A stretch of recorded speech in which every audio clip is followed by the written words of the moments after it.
जे रसूलुल्लाह के रबे फर्श ते आने नहा काबतुल्लाह के मके में को वनी माने नहा काबतुल्लाह के मके में को वनी माने नहा ओ पारी रबीउल अव्वल में मिलियो शरफ सुमर रात के आद घर अब्दुल्ला में मुस्तफा की अज़ात के ओ पारी रबीउल अव्वल में मिलियो शरफ सुमर रात के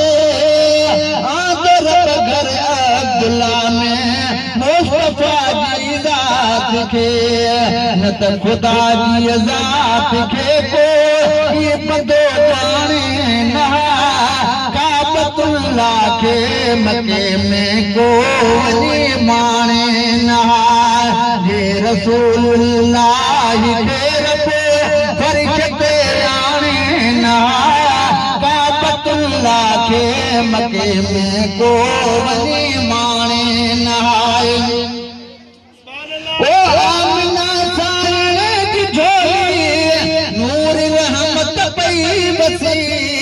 ही खुदा जी मारिफत महबूबतों में याद सी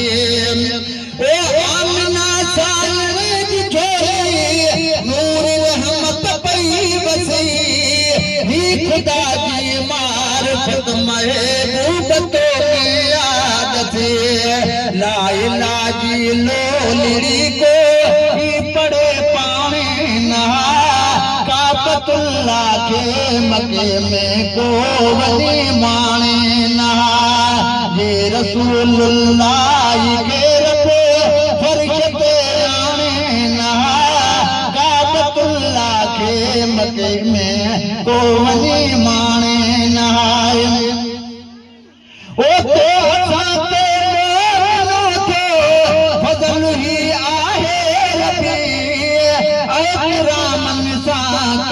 था ईद मिलादुल नबी ओ साथे मोनो फजल ही आहे रबी अकरामन सा कयो था ईद मिलादुल नबी हे गालियों कदे को ईद खाने नहा काबतुल्लाह के मके में को वनी माने नहाए जे रसूलुल्लाह के रबे फर्श ते आने नहा काबतुल्लाह के मके में को वनी माने नहाए ओ मुस्त में थोड़ा गया तो असां ते खुदा नूर पंहिंजे में कयो पैदा नबी नूरुल हुदा ओ मुस्त में थोड़ा गया तो असां ते खुदा नूर पंहिंजे में कयो पैदा नबी नूरुल हुदा ये हिदायत के रुमाने के तेरे नाने नहा काबतुल्लाह के मके में को वनी माने नहा जे रसूलुल्लाह के रबे फर्श ते आने नहा काबतुल्लाह के मके में को वनी माने नहा ओ पहिए एड़ी मोजो ए ठामा नूंदा जुदाई नहा ओ पंहिंजे कदरे ते मिले जे असां साईं नहा ए ढिलायूं ही ढकियो ऐं पिड़ा छाणे नहा काबतुल्लाह के मके में को वनी माने नहाए ओ को असां ते पुलज थोरा आहिनि ही लजपाल जा ही मिठा मौलूद अजन से की नमीर लगिलाल जा ओ तो असां